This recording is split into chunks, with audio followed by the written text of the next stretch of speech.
넘칩니다. 주님이 하실 것이기 때문입니다. 나는 감사함으로 오늘도 주님을 예배하며 따라갈 것입니다. 아멘. 아멘.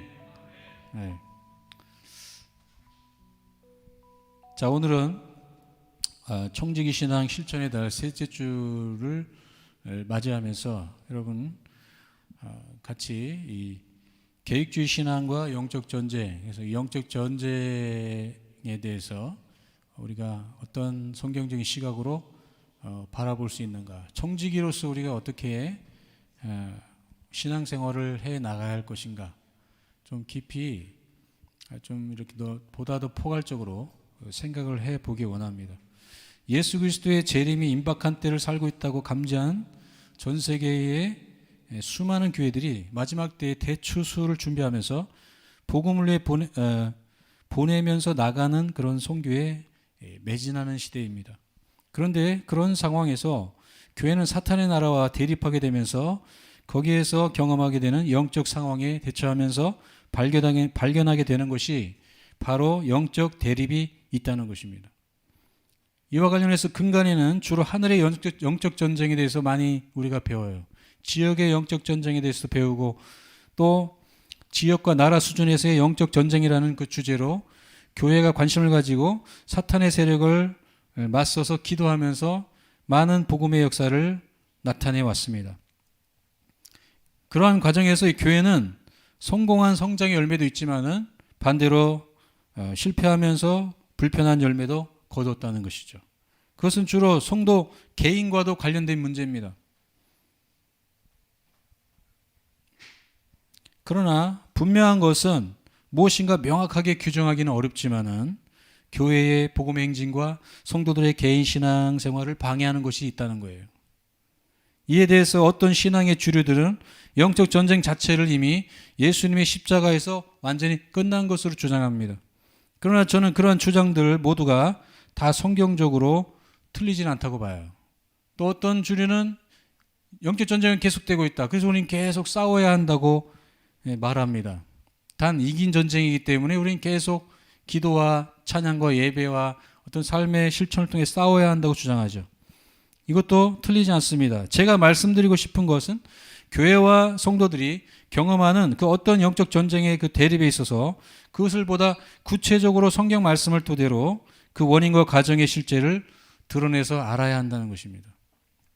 막연하게 계속 사람들은 두려워하고 또 그 두려움에서 벗어나지 못하고 계속해서 어려워하고 어떻게 해야 되는지 모른다는 것이죠. 그럼 우리는 이러한 문제를 해결해야 돼요.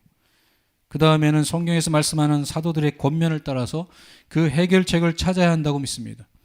오늘은 이와 관련해서 말씀을 나눕니다. 먼저 우리가 생각할 것은 영적 전쟁의 시작점에 대해서 알아야 합니다. 영적 전쟁이 어디서부터 시작됐는 건가? 영적 전쟁은 온 우주 만물에서가 아니라 우리 인간에서 시작됐다는 것을 알아야 돼요. 그래서 영적 전쟁은 내 안에서 시작됐다.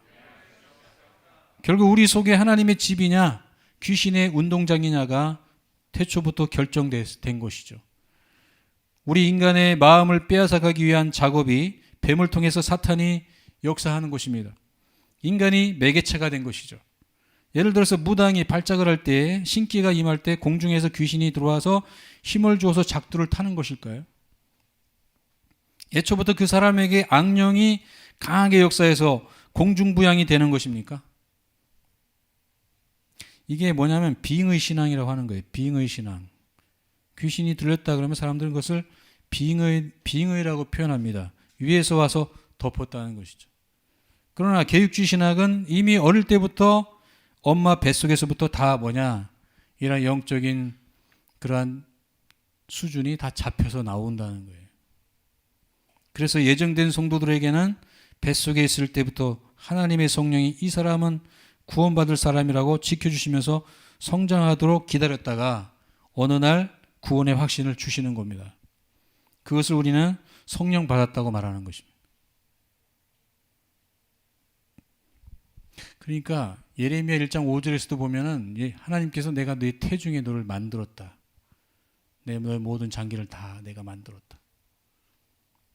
시편 139편에서도 말씀하죠. 그러니까 이미 사람들이 어머니의 태중에서 이미 모든 것이 결정돼서 나오는 것입니다. 우리 자녀들을 키울 때에 자녀들을 너무나 교화시키려고 애쓸 필요가 없어요. 때가 되면 성령이 그에게 감동을 주셔서 내 본질이 뭔지를 깨닫게 되는 것입니다. 그래서 악령이 또는 성령이 이미 뱃속에서부터 크리스찬으로서 나를 선별하시고 또는 악한 것들이 그의 무당을 만들기 위해서 이미 잡아가지고 나오는 것입니다. 동시에 무당이 될 사람인데 이 사람이 무당이 되면 복음의 현저한 방해가 되겠구나. 하나님 보실 때 현저하게 교회가 방해를 받겠구나 하면은 성령께서 그 사람을 구원하시기로 작정을 하시죠. 그래서 심한 전쟁이 일어납니다. 여러분의 가문 중에 무당의 가문이라 해도 걱정하지 마세요. 너무 두려워할 필요가 없어요. 심한 전쟁이 있습니다. 뱃속에서부터 그러면 이 사람은 이제 귀신병 들렸다고 막 수양 아들이나 수양 딸로 삼아서 무당 수업을 받겠죠. 엄마가 무당이 아닌 이상은 수양 딸로 만들게 됩니다. 무속이 강한 집안이 그렇습니다. 그래서 무당 집안은 어릴 때부터 신기가 있어요. 그런데 하나님이 불러놓은 사람은 신굿을 하는데도 신발이 쓰지 않는다. 그리고 대나무도 안 흔들립니다. 무당이 되었다가도 결국은 돌아옵니다. 그런데 그 인생이 처절하게 고생을 해요. 왜냐하면 그 영이 괴롭히는 것입니다. 결국은 그 신앙이 성장할 때까지 계속 그렇게 어려움을 당하는 거예요. 그런데 이제 진짜 신기가 있는 사람은 어느 순간에 수천만 원 바쳐서 신굿을 하고 또 신당을 차리죠. 그러면 이제 그 속에 있는 무속의 영이 강화가 됩니다. 다시 말해서 우리가 성령의 지배를 100% 받는 것처럼 완전히 무당에게 지배를 받습니다. 무당의 영에게 지배를 받아요. 그래서 첫 번째 무당은 그 신발이 엄청 강하게 서게죠. 앉아서도 천리만리를 다 보는 거죠. 위에서부터 오는 게 아니라 내 안에 이미 설정돼 나와서 신굿을 하게 되면 내 안에 그 무당의 영이 강화되는 거죠. 자, 잘 들으세요. 개혁주의 신앙은 여러분이 위로부터 계속 성령을 받는 게 아니라 이게 계속 받는다고 하는 것은 빙의예요. 빙의 신앙입니다. 계속 받는 게 아니라 여러분 안에 이미 있는 성령을 활성화, 더 강해지는. 여러분이 자꾸 예배드리고 기도하면서 여러분 자신을 세우게 되면 계속 여러분 안에 있는 성령이 강화되는 것입니다.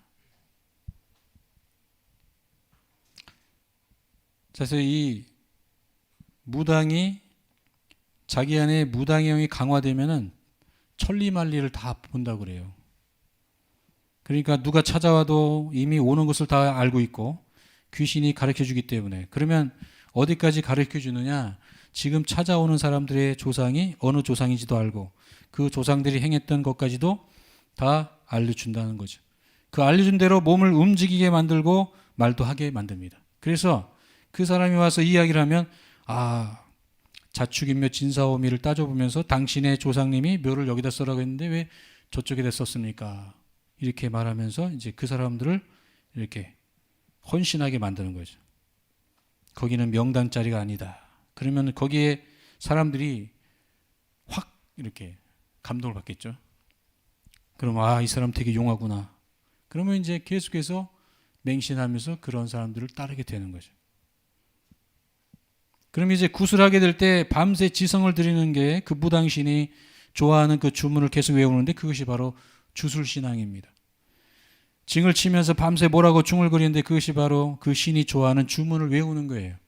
그런데 그 귀신이 밖에서 오는 것이 아니라 사실은 그 무당 속에 있는 영이 강화되고 최대로 발작을 하는 것입니다.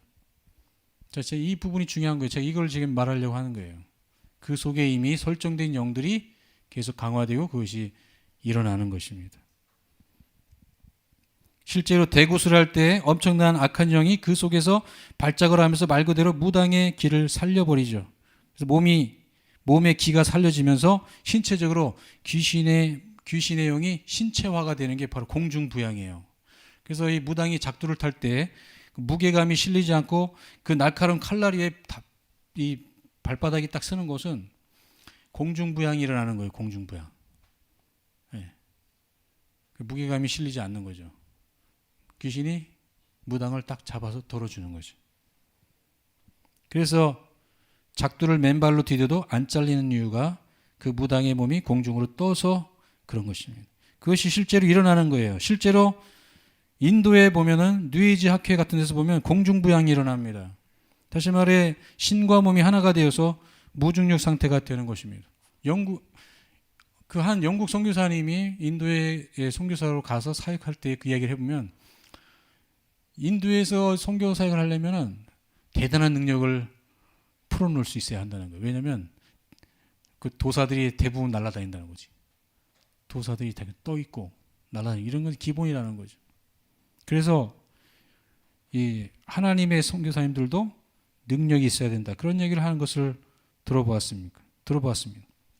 그러니까 신비의 세계가 있다는 거예요. 그래서 무당의 영을 받은 사람들은 하나님도 알죠. 그래서 진짜 자기가 하나님께 잡힌 사람은 결국은 다시 돌아오게 되는 것입니다. 돌아오면은 완전히 하나님께 미치게 되는 거예요. 그 귀신의 세계가 있는 것을 알고 하나님의 세계가 있는 것을 알고 그래서 무당신앙의 그 실제로 그 영을 체험한 사람들은 예수 믿으면서 절대로 다른 데로 가지 않습니다. 절대 타락하지 않습니다. 신의 세계를 알기 때문에 그래요. 그래서 무당을 전도하면 둘 중에 하나인데 아예 귀신에게 잡혀 살든지 아니면 결국 돌아왔을 때 확실하게 돌아오든지 하는 것입니다. 그러니까 예수 믿어도 끼는 있어요. 신기가 있단 말이에요. 영이 열려 있다 보니까 잘 보고 잘 압니다. 그러니까 영적 패턴을 바꿔줘야만이 정상적인 신앙생활을 할 수 있어요. 예수 믿는 방식으로 완전히 패턴 자체를 바꿔줘야 되고 더 중요한 것은 하나님께서 허락하신 것만 볼 수 있도록 악한 영들을 제거해 줘야 합니다. 그렇지 않으면 자꾸 많은 무리를 일으킬 수도 있어요. 그래서 예수님을 믿으면 계속해서 악한 것들이 떠나가고 있는 것입니다. 그래서 이러한 사람들은 그 영들을 계속 정리해야만이 고난을 당하지 않습니다. 서서히 없어지기 때문에 그래요. 그러나 아무것도 하지 않으면 절대로 안 됩니다. 예수를 믿어서 구원받은 것은 받는 거지만 그 고난에서 벗어나는 것은 시간이 걸린다는 거예요. 그래서 아무리 귀신 들린 사람이라도 괜찮습니다. 본인이 이제 지금은 힘들지만은 사실은 복음이 이제 그 가문에 들어가서 그분을 통해서 가문을 구원할 사람이라고 하는 것을 깨닫고 소망을 가져야 됩니다. 영적 전쟁이 심한 것을 인내로 이겨내야 합니다. 절대로 죽지 않습니다. 절대로 망하고 계속 그 상태로 있지 않아요. 왜? 악한 것들은 계속 가고 있기 때문입니다. 잠시 피해자일 뿐이라는 것을 알고 힘을 내야 합니다. 그러면 시간이 지나면서 말씀과 성령 안에서 계속 좋아지게 되는 것입니다. 성령이 임하시는 것도 마찬가지예요. 내가 신앙이 성장할수록 그 다음에 또 절박한 순간에 그 성령을 의지해서 말씀으로 기도할 때 내 안에 이미 태중에 내가 가지고 있던 그 성령이 계속 더 강력하게 나에게 활성화되고 방언도 열리게 되고 은사도 풀어지게 되는 것입니다. 그래서 성도가 절박한 순간에 하나님께 기도할 때 성령이 임해서 방언도 열리게 되는 거고 하늘문도 열리고 은사도 오게 되는 거예요. 어느 날 갑자기 내가 이걸 받고 싶다 해가지고 막 달려든다고 되는 건 아닙니다. 자, 우리 그 다음으로 생각할 것은 영적 전쟁의 범위를 생각해야 돼요. 그럼 영적 전쟁의 바운다리는 어느 정도냐? 영적 전쟁의 범위는 첫째로 천상의 하늘의 전쟁이 있습니다. 그런데 이 하늘 전쟁은 우리가 감당할 수가 없습니다. 하늘 전쟁은 성경에서 보면 미가엘의 군대와 마귀의 군대가 싸우는 것이기 때문에 그것은 하나님의 소관이에요. 그래서 그 전쟁이 하늘 전쟁이라고 할 때 그 전쟁이 공중 전쟁이냐? 실제로는 어떤 그림에 나오는 그런 하늘의 전쟁의 모습은 아닙니다. 결국은 그것은 뭐냐? 종교 싸움으로 나타나요. 종교 싸움. 하나님의 나라와 악령의 세력이 싸우는 것입니다. 그게 어디서 싸우는 것입니까? 결국에는 바로 이 우리 사람. 그래서 선과 악의 싸움이에요. 사단이 공중에서 공중권세 잡은 자가 있다. 물론 있어요. 근데 그놈들이 어떻게 싸울까요? 자기와 코드가 맞는 이 땅의 사람들과 이 프리퀀시가 연결되어 있습니다. 또 교회 안에서도 좀 이따 살펴보겠지만 상처가 많은, 또한 이렇게 영적 전쟁이 심한 그런 사람들과 프리퀀시가 영이 연결되어 있겠죠. 그래서 그러한 사람들 안에 있는 사람들에게 딸려다니는 악한 것들에게 공중권세 잡은 자나 지역의 영들이 명령을 내릴 수가 있어요. 그렇기 때문에 이 전쟁은 결국에는 바로 인간이라는 거지, 인간. 그리고 개인의 마음에서 싸움이 일어나는 것입니다. 그러므로 가족도 영적 전쟁의 범위에 속하는 거예요. 구원받기로 작정된 어떤 사람이 마태복음 16장 18절에서 이 반석 위에 내 교회를 세우리니 은배곤세가 이기지 못하리라 주님 말씀하셨는데, 결국은 영성은 대물림되기 때문에 그 대물림된 어둠의 영의 그 문화와 새로 들어온 하나님의 작정된 그 하나님의 사람이 거기에 끼어 들어가서 거기에 교회를 세우게 될 때 마귀의 진이 펑크가 나는 거죠. 파쇄되기 시작하는 거예요. 그래서 예수 믿는 내가 내 가정의 전도의 문이 되겠죠? 그러면은 성령님께서 열어놓으신 그 출구를 통해서 천군 천사들이 들어와요. 그렇기 때문에 그 가정에 복음화가 시작되고 지옥의 문이 무너지면서 교회가 그 가운데 세워져서 가정의 복음화가 일어나는 거죠. 근데 이 천국의 문이 열리면서 지옥의 문이 깨지는데, 이 깨지는 것이 순간적으로 깨지는 게 아니에요. 깨져 가고 있는 거예요. 그렇기 때문에 고통이 있는 것입니다. 결국은 막 악령과의 싸움이라고만 하면 안 되죠. 악한 영과의 싸움은 결국 복음이냐 아니면 우상의 영이냐, 이 싸움인 거예요. 예수 믿는데 계속 사람들은 가족의 그 우상 문화에 영향을 받죠. 추석이다 그러면 또 제사하러 가야 되고, 나는 예수 믿지만 부모님이 안 믿기 때문에 거기 문화에 참여해야 되고, 이게 다 뭐죠? 이게 영향을 계속 받고 있는 거예요. 설이다 그러면 또 가야 되죠. 그러니까 교회는 성도들 좀 은혜 받고 성장할 만하면 추석이 왔다가 그리고 또 다시 또 다운되고, 그럼 다시 또 일으키고 좀 세울 만하면 다시 2월 달에 구정이 와. 아주 그냥 화가 나 죽겠어. 아주. 아니, 살겠어. 화가 나 살겠어. 이건 저희 스승님이 하신 말씀이 저도 똑같은 생각이에요. 세워볼 만하면 추석이 오고, 세워볼 만하면 구정이 오더라. 여러분, 그러니까 계속 여러분들이 어떤 의식 속에 살고 있습니까? 계속 우리는 하나님의 의식으로 살아가야 되지만 그게 쉽지 않은 문화 속에 사는 거예요. 우상 문화 속에 살기 때문에. 오늘 이 메시지를 들으면서 여러분이 어떻게 해야 될까를 좀 캐치하시기 바랍니다. 그러니까 계속 이 싸움을 계속 여러분은 하고 있을 거라는 거죠. 우상 숭배를 계속 해야 되는 거냐, 아니면 계속 예수님을 통해서 하나님을 경배하는 삶을 살아야 될 거냐. 그 가운데 우리가 고난을 받는 것입니다. 옆에 있는 분 한번 인사해 봅시다. 내 안에 나 있다. 하고 싶지 않아요? 그러므로 성도는 치유받고 신앙생활을 해야지, 치유받으면서 영적으로 이런 싸움을 해야 합니다. 그리고 이제 무엇을 받아내야 성령이 역사하는지 알아야 됩니다. 제가 여러분이 교회 오시면 먼저 치유를 권면하는 이유가 이런 거예요. 물론 선택하는 한에서 하는 거지만, 성도들은 교회 오면서 자기 자신의 상태를 전혀 이해를 못해요. 사회적으로 명망이 있든 뭐 경제적으로 어떤 수준에 있든, 여러분이 어떠한 좋은 성장의 삶을 살았든 반대로 역기능적인 성장을 했든, 그건 별로 문제가 되는 게 아니라, 문제는 나 자신을 내가 모르고 내 자신을 어떻게 관리할지도 모른다는 거죠. 그래서 우리는 치유를 받으면서 영적으로 이런 싸움을 해야만 하는 것입니다. 그리고 이제 무엇을 받아내야 성령의 역사하는지 알아야 됩니다. 두 가지가 있습니다. 마태복음 12장 28절에 보면은 예수님께서 말씀하시죠. 성령의 능력을 힘입어 귀신을 쫓아내는 것이면 하나님 나라가 이미 너희에게 임하였느니라 말씀했어요. 이미 결국은 우리는 이미 귀신을 쫓아내고 있다 이 말이죠. 이미 내 안에서 귀신이 나가고 있는 것입니다. 악령의 세력이 100% 나간 것은 아니지만은 계속 나가고 있는 것입니다. 그러면서 내 안에서 나가면 결국 가정 안에서도 악령이 나가고 있는 것입니다.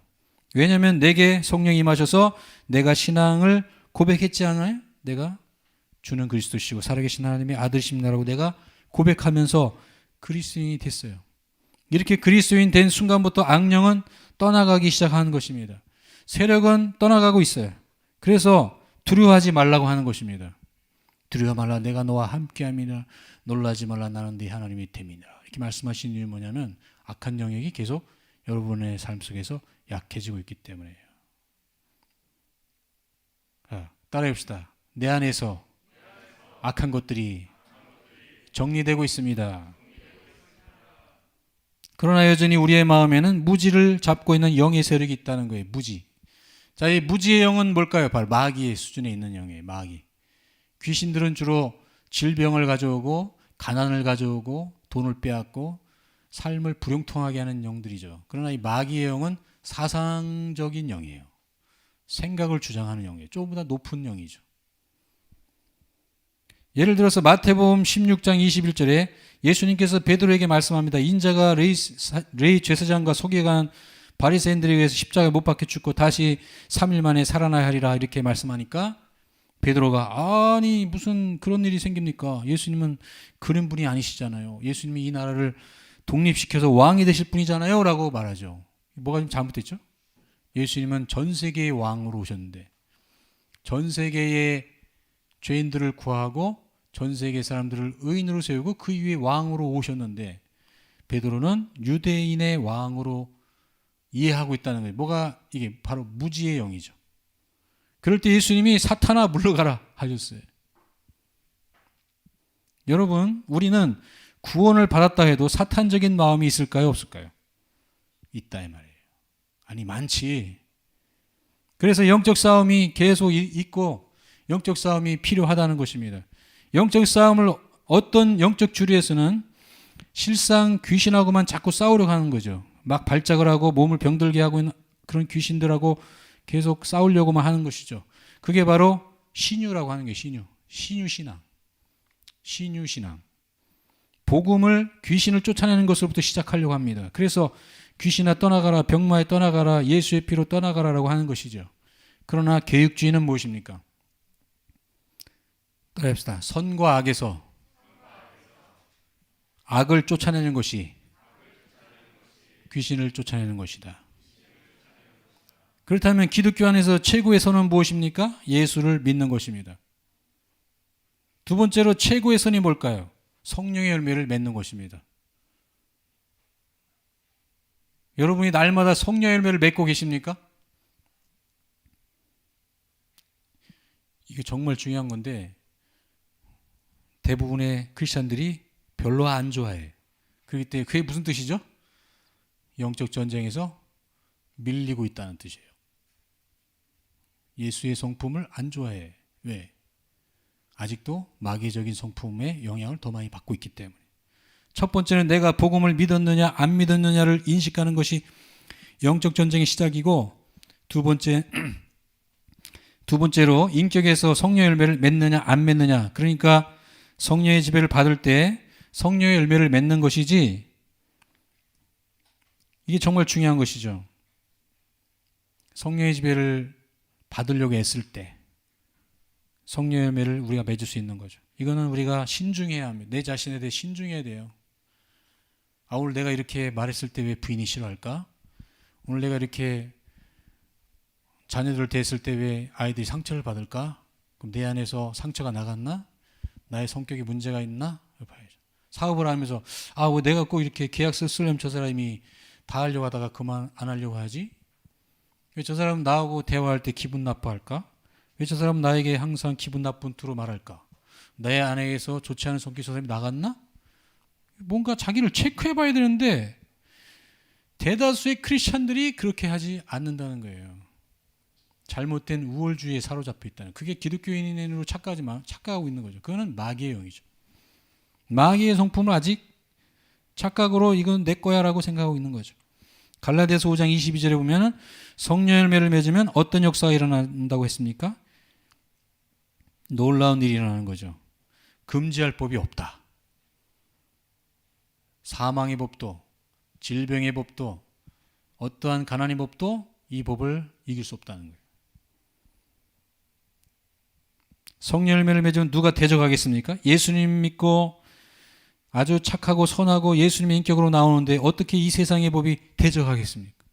이 세상의 법은 왜 있습니까? 악한 자를 심판하기 위해서 있는 거죠. 그런데 이 세상의 법이 마귀적인 법이고 하나님을 대적하고 있다는 것입니다. 예를 들어서 진짜 기독교를 핍박하는 선교지에서 실제로 일어나는 법의 도전은 마귀의 지배를 받아서 권력자들이 예수님을 못 믿게 교회를 폐쇄해버리고 막 폭파시켜버리고 예수를 못 믿게 한다면 그것은 뭐냐? 진짜 철저한 종교 전쟁입니다.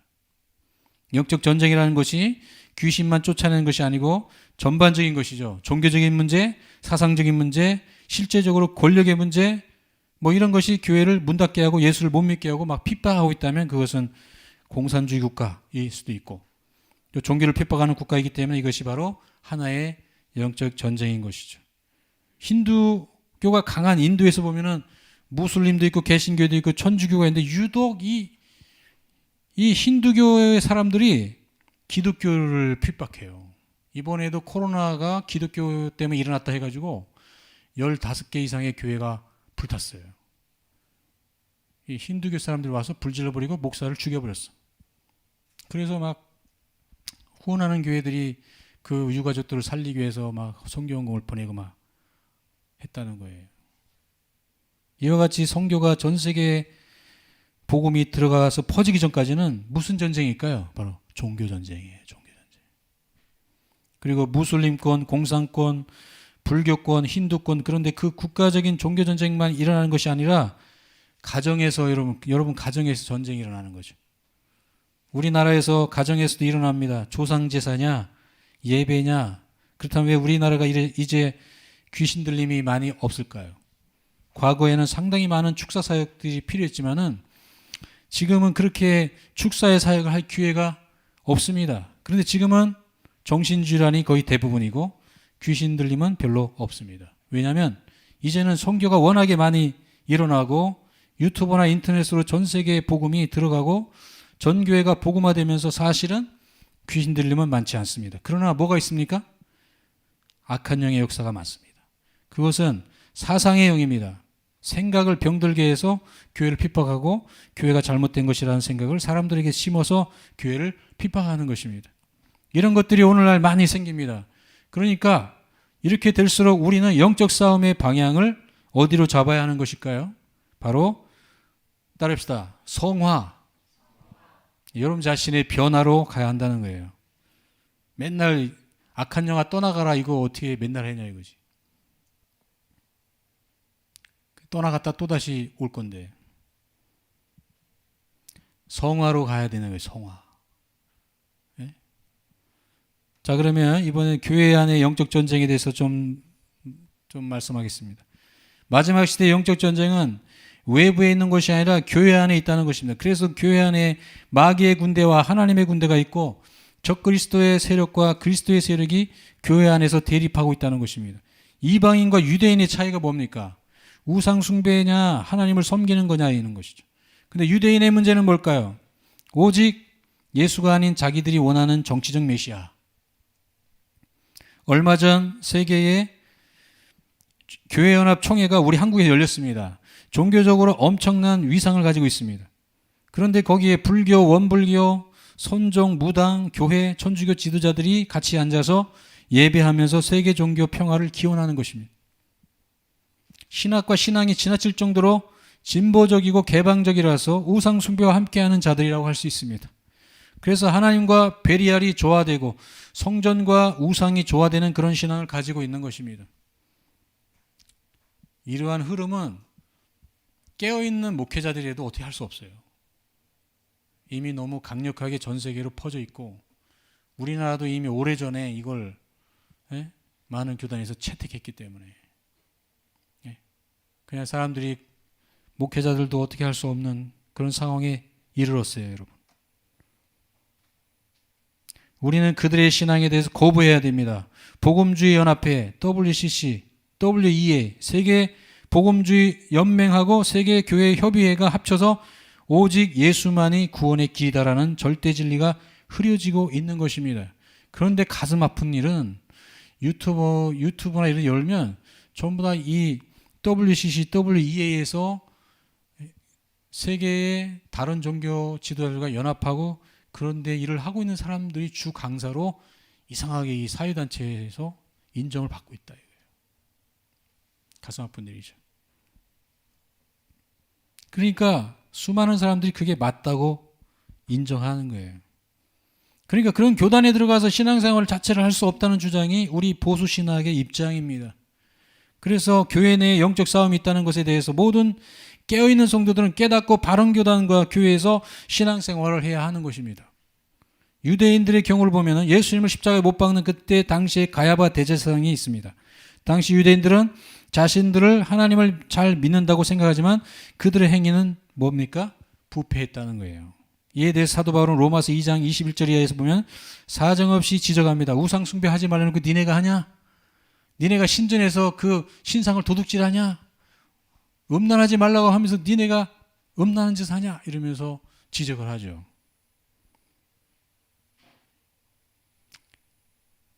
다 제대로 하지 못하면서 말씀도 어기고 막 살면서 선민의식만 있어가지고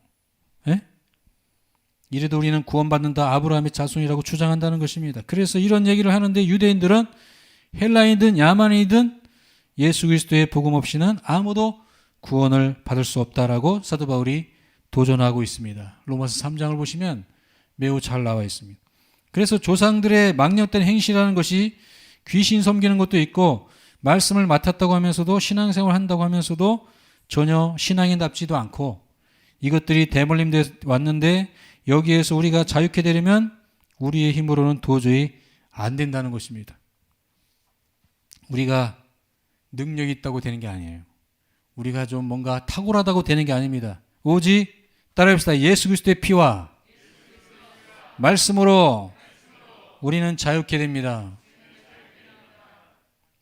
그것이 베드로전서 1장 23절 이하에서 베드로 사도가 우리들에게 권면하는 겁니다. 우리를 구원케 하신 우리의 구원을 보장하시는 그 말씀은 영원히 서 있다 하라. 이사야서의 말씀을 인용하면서 그렇게 말씀하고 있죠.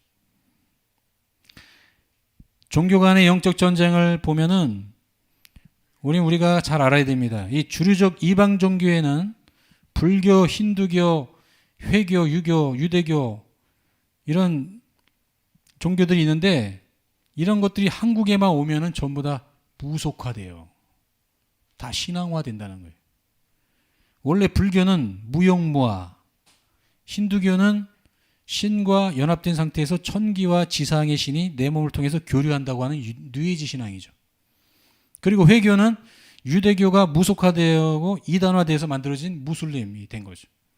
그러면서 유교도 원래는 경천애인이라고 해서 하늘을 공경하고 사람을 사랑하고 그런 신앙이죠. 또 인자무적 무슨 뜻입니까? 어진 사람은 모든 사람을 사랑하기 때문에 천하의 적으로 대하지 천하의 적으로 대하는 사람이 없다. 이렇게 되는 게 유교인데 다 철학적인 어떤 그런 거죠. 다 철학적인 사상의 주류예요. 그런데 이런 것들이 전부 다 한국에 들어와서 종교화되고 다 무속화됐습니다. 왜 그럴까요? 왜 우리 민족의 바탕 자체가 무속이기 때문에 무속. 무속이 뭡니까? 따라합시다. 기복. 기복신앙이 여기 무속신앙이 기복신앙.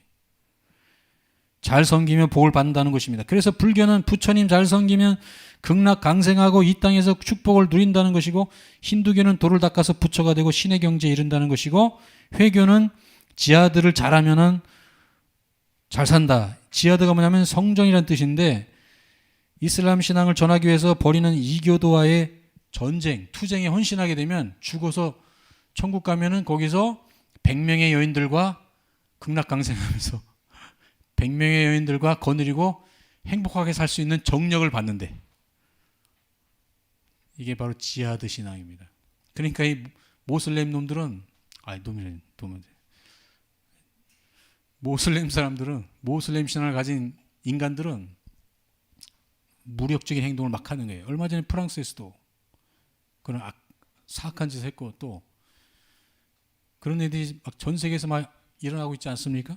그 이유가 뭐냐면 천국에 가서 100명의 여인들과 살기 위해서 그렇다는 거예요. 이 땅에서는 한 명의 여인도 못 거느렸지만 저기 가서 내가 100명의 여인들과, 근데 죽자마자 지옥이다 그러면 아주 기절할 것 같아. 말도 안 되는 기복신앙을 가지고 있다고 하는 것입니다. 그 다음에는 유교는 조상님들을 잘 섬기면 천지신명께서 복을 주신다고 하는 기복이 깔려 있습니다. 그렇다면 개혁주의 교회의 영적 전쟁은 어떤 것입니까? 이제 개혁주의를 여러분이 이제 마지막으로 알고 여러분 자신의 마음에 자유를 얻으시기 바라요. 이것은 바로 사도행전적 영적 전쟁입니다.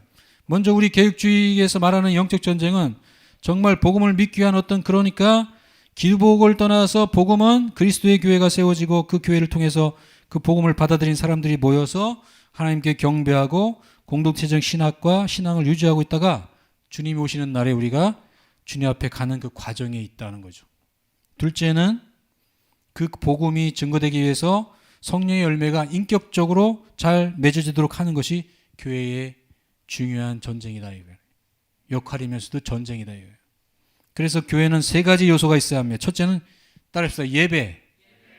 자, 봅시다. 로마서 12장 1절을 보겠습니다. 로마서 12장 1절.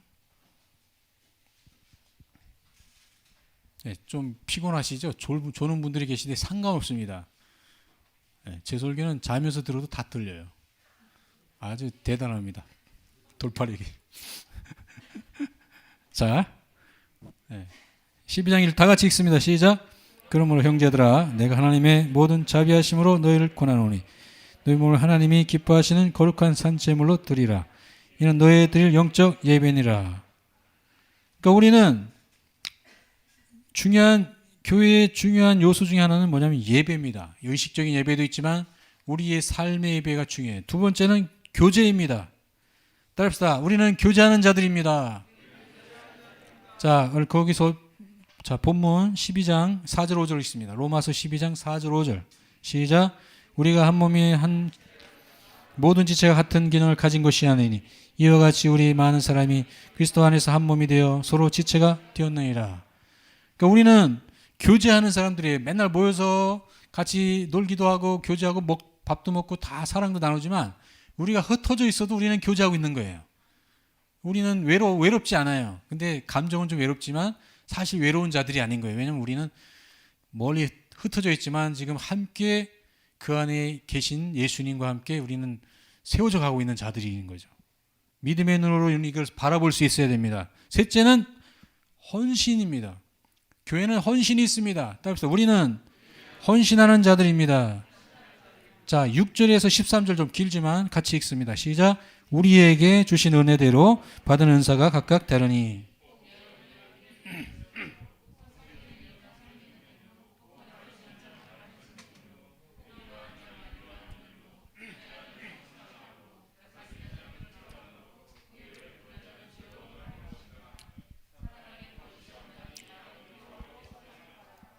형제를 사랑하여 서로 우애하고 존경하기를 서로 먼저 하며 부지런하게 게으르지 말고 열심을 품고 주를 섬기라.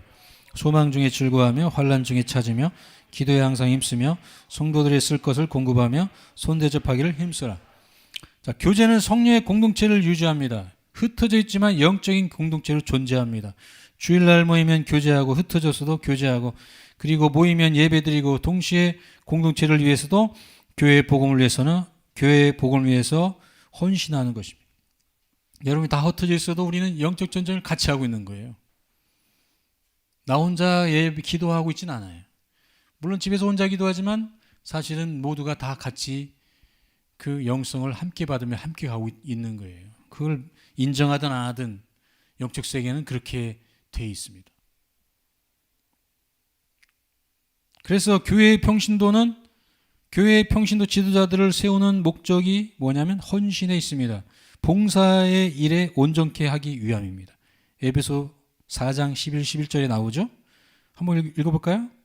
에베소서 4장 11절 12절.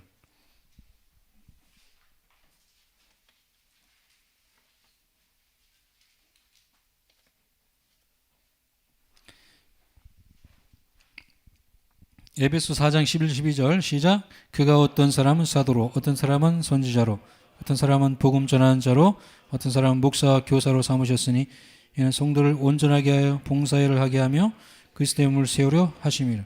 그래서 예배와 교제와 헌신이 교회의 3대 축입니다. 그런데 거기에 기복이 들어가 버리면 교회가 무속화되는 것입니다. 그 전쟁이 지금 교회에 있습니다. 한국 교회 역사 120년 역사 중에 약 50년이 기복화되어 있어요. 1978년도에 우리 교회, 우리나라의 그런 다양한 교단들이 성령 운동을 하면서 그리고 한국 기독교 부흥협회 이런 것들이 발족되면서부터 성령 운동이 기복 운동으로 바뀌기 시작했어요. 솔직히 말씀드리면 그래요. 그러나 적당한 기복은 교회에 있습니다. 다 잘못됐다는 얘기 아니에요. 절대 그분들이 잘못된 게 아닙니다. 그런데 기복화가 강하다는 얘기를 말씀드리네요. 그러나 너무 지나치게 기복적이 되면 안 되죠. 그 결과 성령 열매는 무시하고 어디로 가버렸어요. 일반적으로 그렇게 본다는 것입니다. 교회 안의 영적 전쟁, 거짓 교리, 사입이 교회의 무속과 성화교리의 부재와 분열, 그리고 우리가 신앙에 초입해서 치유사역을 하는 것은, 그래서 우리가 이 일을 하는 이유가 뭐냐? 어디까지나 영적 싸움을 하면서 그 영적 싸움을 성공적으로 이루어내게 하기 위해서 성화로 가야 되기 때문에 그래요. 변화로 가야 되는 거예요. 변화로 가지 못하면 성도는 더 곤란하게 빠지게 돼 있습니다. 교회는 막 커질지 몰라. 우리 교회도 소문나면 커지겠죠? 성도는 고생이에요.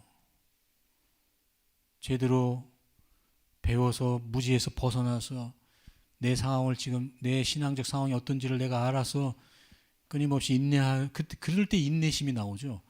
그래서 꾸준히 달려갈 수 있어야 하는 거예요. 그래서 우리 교회의 치유사역에서 3가지가 뭐냐면 동시에 일어나는 것이 치유, 그 다음에 회복, 중요한 것은 변화입니다. 변화가 무엇입니까? 그게 바로 성화입니다. 갈라디아서 5장을 보겠습니다. 오늘 본문 말씀 읽었는데 갈라디아 5장 22절 23절을 한번 읽습니다. 정신을 차리고 똑바로 여러분들이 오늘 이 부분을 이해하실 수 있기 바라요. 오늘 우리 개혁주의 신앙에 매우 중요한 진수를, 지금 영적 전쟁의 진수를 다루고 있어요. 이건 그냥 성경에 나온 지식이 아닙니다. 실제적인 겁니다. 같이 읽습니다. 22절 시작. 너희가 만일 뭐가 잘못됐네? 갈라디아서 5장 22절 오직 성령의 열매는 시작.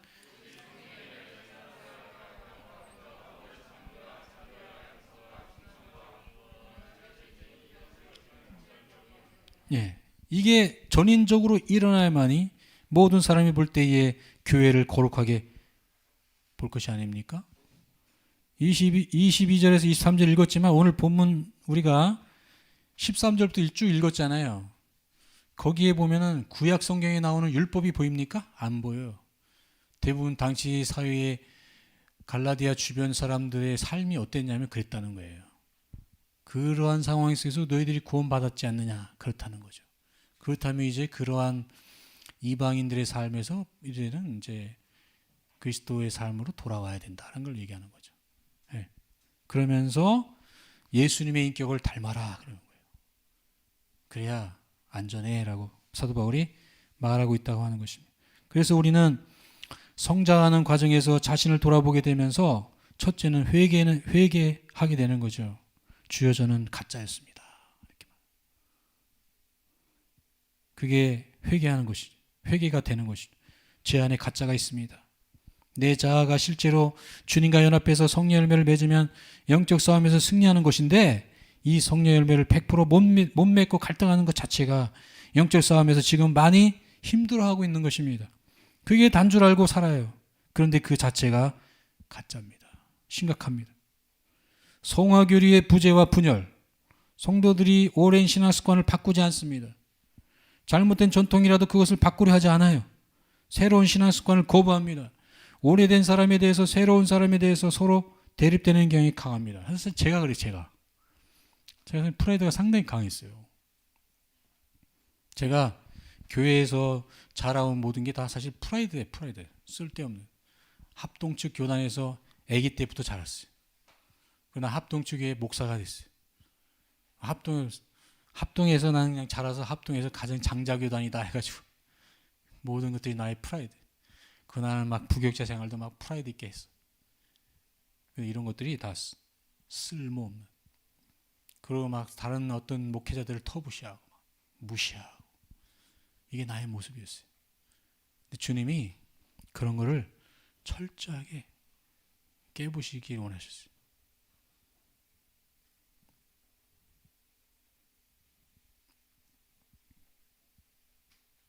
성화되지 않은 사역자 쓸모없다 이거죠. 귀신에게 밥이 된다. 성화되지 않은, 변화되지 않은, 말씀으로 변화되지 않은, 여전히 바리새인과 서기관과 같은 자세로 그렇게 목회를 할 수 있는 것은 아니다. 하나님께서 가르쳐 주신 거죠. 계획주의를 부르짖지만 계획주의적이지 않은 목회자.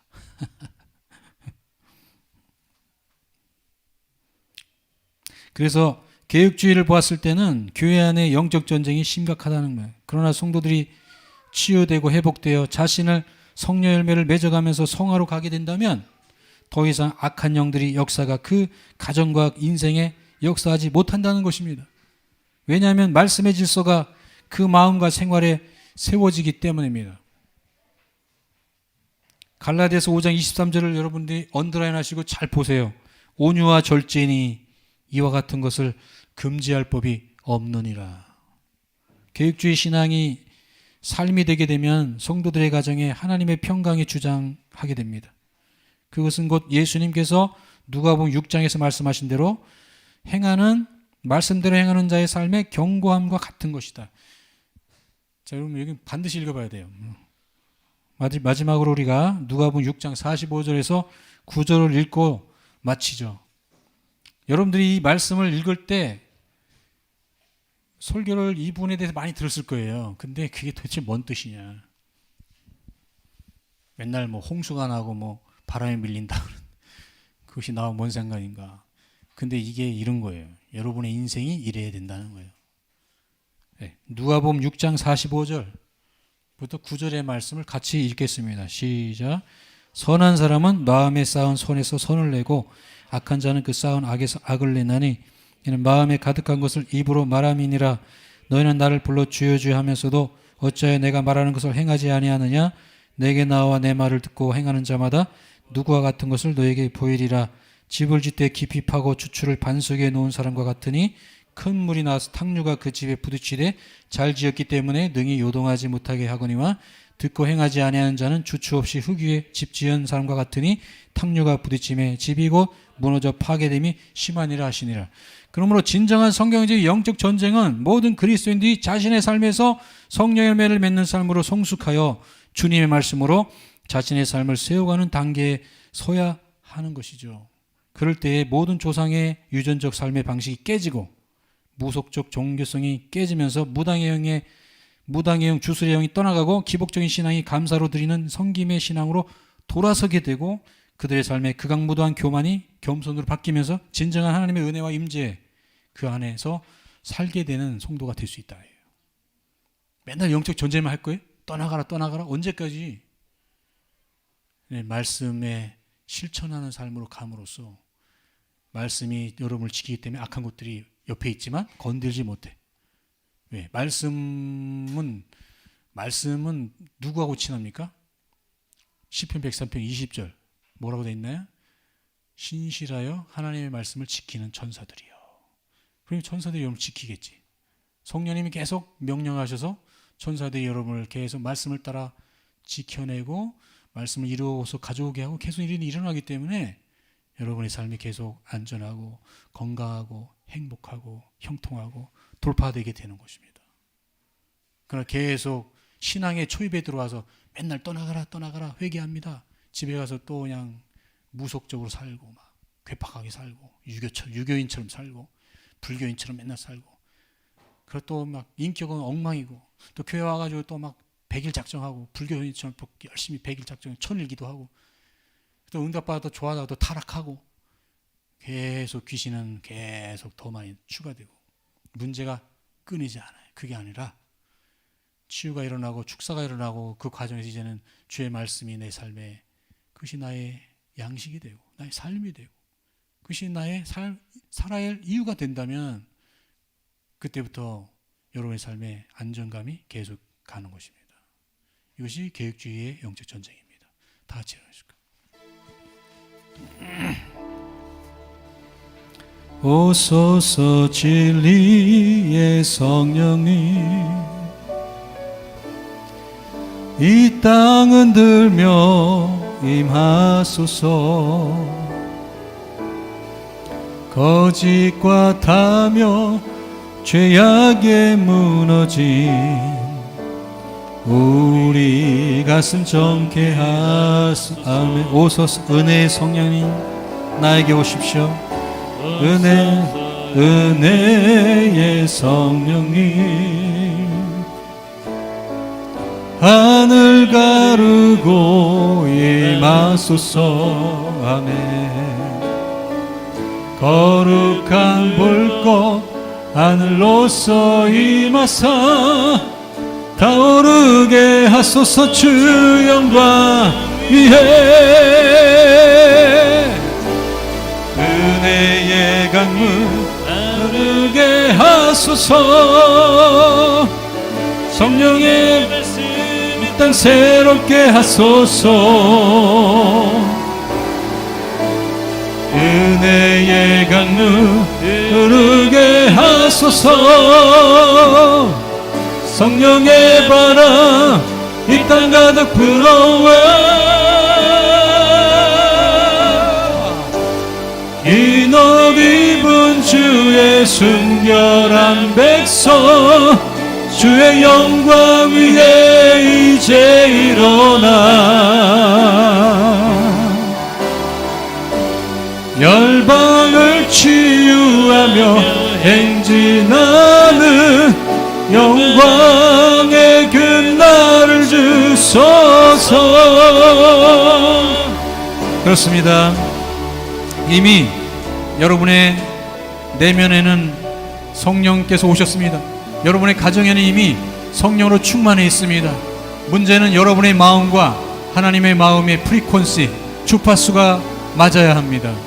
여러분 아직 여러분의 마음의 주파수가 악한 영에게 세상의 관습과 모든 우상 숭배 문화에 아직도 연결되어 있는 부분이 많이 있을 거예요. 그렇지만은 이제 그것들을 하나님께로 이제 집중해야 한다고 주님이 말씀하십니다. 여러분 우리는 계속 일평생 전쟁하는 자들이 아닙니다.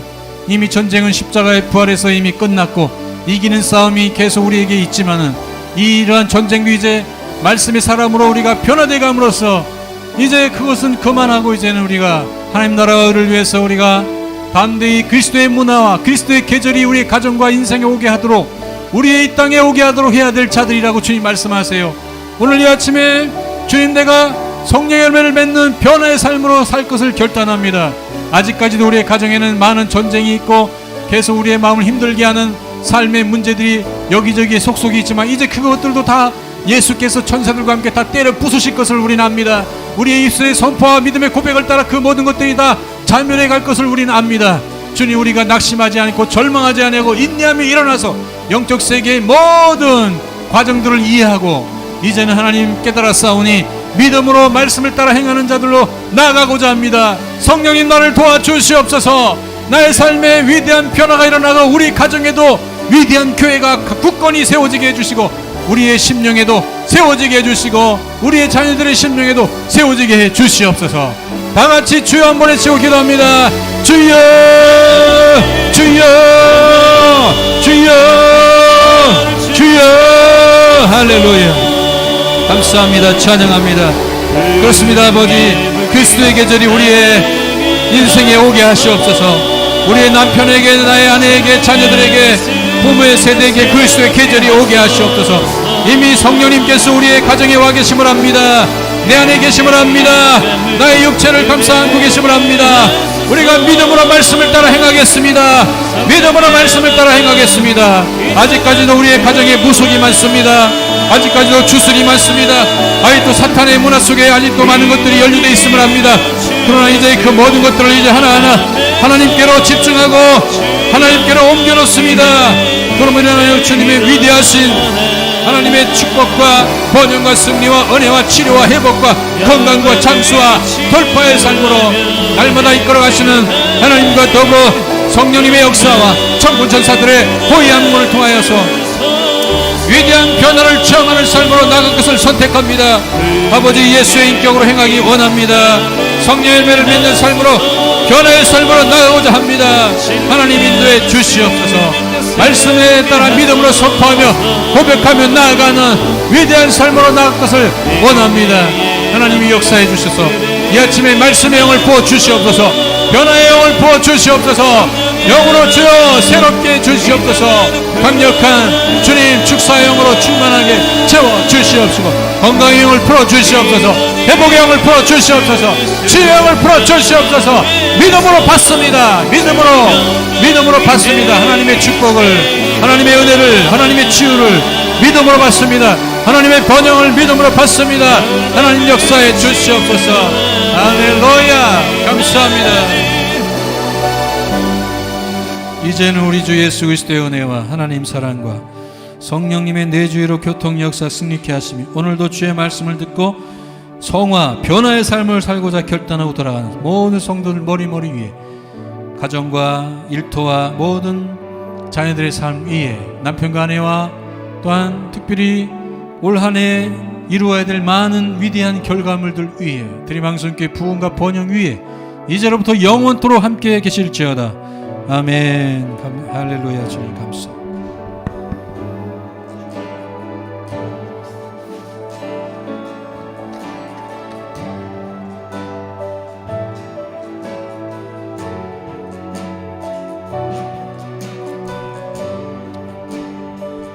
한 번 더 그냥 가지 마시고 추수감사주일 선물을 받아가시기 바랍니다.